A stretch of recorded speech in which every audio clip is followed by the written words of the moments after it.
Affirmative action is a program resulting from the efforts of African Americans who fought in the civil rights movement. Following John F. Kennedy's assassination, President Lyndon B. Johnson signed into law the Civil Rights Act of 1964 while Martin Luther King Jr., the leader of the civil rights movement, was still alive to help govern what the act would contain. The Civil Rights Act, signed in 1964, laid the framework for affirmative action. However, after King died in 1968, Johnson, a Southern segregationist, altered affirmative action significantly from its original intent. He maliciously added white women as recipients of affirmative action, classifying them as minorities when in fact they were then and are now members of the white majority, and were resistant as many are today to African American human and civil rights. They also have their own separate affirmative action class, while all other races of women are clumped together in their single racial group along with men, giving white women special privileges above all real minorities. This malicious change in the affirmative action program after Kennedy's and King's assassinations funneled affirmative action program opportunities meant to right systemic racism targeting black people back to the white community. This purposeful diversion of affirmative action benefits and the manipulation of the program's implementation forced African Americans into 60 more years of systemic oppression. Today, African Americans are the face of affirmative action but receive fewer opportunities and benefits than all racial groups under the program in all sectors of affirmative action. Affirmative action is currently under attack in the U.S. by many white people and some Asian minorities. The likelihood of affirmative action being rescinded is a very real threat to African Americans because of a mega Republican-backed Supreme Court. In this video, we will explore what would happen to African Americans if affirmative action is struck down. This is important because without reparations, African Americans would not be able to support themselves and would once again be as destitute as we were after slavery. Affirmative action is a vast topic and touches many U.S. public and private sectors, all of which are in danger due to the false narrative that African Americans are equal to whites and other minorities because of affirmative action. This false narrative, spread by white supremacists, is pervasive in the U.S. and being spread across the world despite the U.S. current political and social climate of normalized white supremacy. Today's video will focus on affirmative action in the employment sector only. If you are enjoying this video, please subscribe. Let's continue. If affirmative action in employment is rescinded, the ramifications for African Americans would be dire. It goes without saying that in the U.S.'s current white supremacist-filled system, the absence of legal mandates would surely force African Americans back to low-wage menial jobs of the segregation era. Following Martin Luther King Jr.'s assassination, a misplaced belief in integration as a panacea for America's racial issues led to the closure of numerous African American corporations that had thrived during segregation. The closing of these corporations coincided with the rise of affirmative action. At the time, African Americans were largely unaware of the subtle manipulation and redirection of resources away from our communities by LBJ and the subsequent administrations. This strategy only became apparent through years of historical and statistical analysis. Under segregation, numerous African American corporations existed. It is how our people survived other than working doing menial labor for white people. These companies served an African American clientele because we could not frequent many white-owned establishments in white parts of town. African Americans owned their own bus companies, banks, insurance companies, supermarkets, retail stores, hotels and motels, restaurants and cafes, entertainment venues, oil companies, and more. However, after desegregation, many African Americans began to patronize businesses that were once off-limits, believing this to be progress. This led to many black-owned enterprises seeing a significant decline in their customer base. This shift was particularly impactful on small businesses that relied heavily on the local community's support. In hindsight, we can see how our community unwisely trusted the U.S. government, while ignoring our very present history much like today.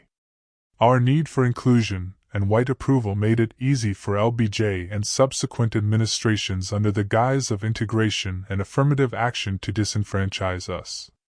Rather than support our own, even while integrating, we chose to support the broader community's businesses to the detriment of our own separate self-sufficient economy. Today, we no longer have corporations large enough, nor do we have enough businesses to employ our people if affirmative action were to end as we did during segregation for two reasons. One is racial violence, and the other is because of affirmative action. We will discuss how racial violence was used to systematically also destroy our wealth in another video. For now, let's focus on affirmative action. After the implementation of affirmative action, African Americans, unlike white women and other minority groups, often found themselves ineligible for commercial loans. Banks implemented financial grandfather clauses. These clauses required African Americans to have access to substantial collateral such as property to obtain commercial loans or loans of any type, even though most African Americans were poor under the American apartheid system. It is important to note that under segregation, many black people did not own land or property, so the majority did not own collateral.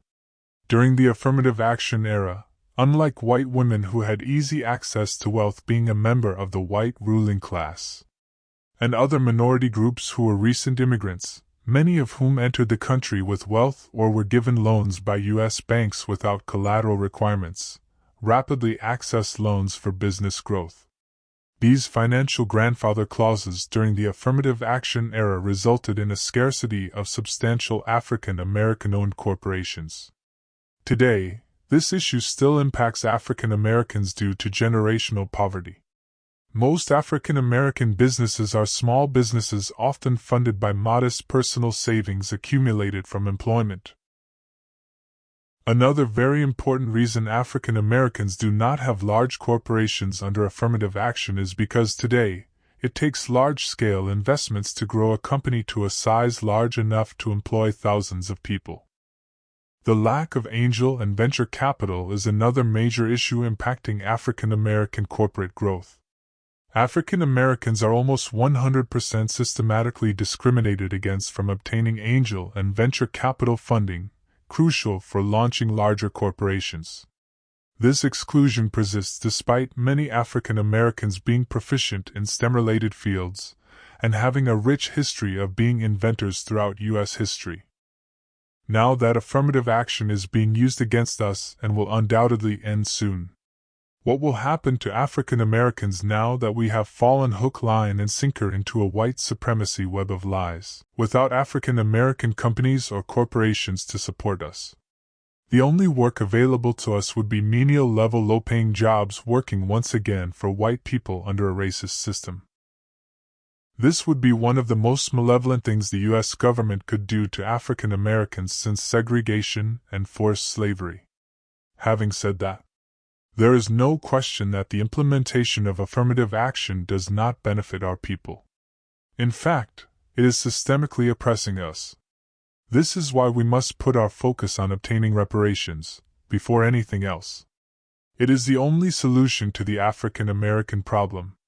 With reparations, we as African Americans can finally forge our own future here in the U.S., and for those wishing to return to the land of our forefathers, it would allow us to establish ourselves and assist African communities. A significant movement is gaining momentum in the United States, focusing on a critical issue.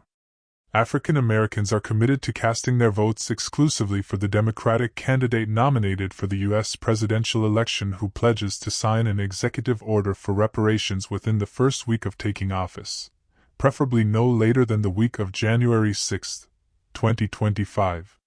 Should the nominated Democratic candidate fail to commit to reparations, African Americans are prepared to collectively abstain from voting in the 2024 presidential elections, for those who choose to participate. It is imperative to emphasize that African Americans will not support any candidate who refuses to endorse an executive order for reparations by January 2025. If the demand for reparations is ignored or if Congress rescinds the Democratic executive order for reparations, African Americans will initiate further mass boycotts targeting corporations and the U.S. military. To comprehend the underlying reasons behind this movement, we strongly recommend watching a video entitled, Reparations: Should African Americans Boycott the 2024 Elections in Return for Their Vote? This video provides an accurate depiction of African American history, tracing it from the post-slavery era to the present day.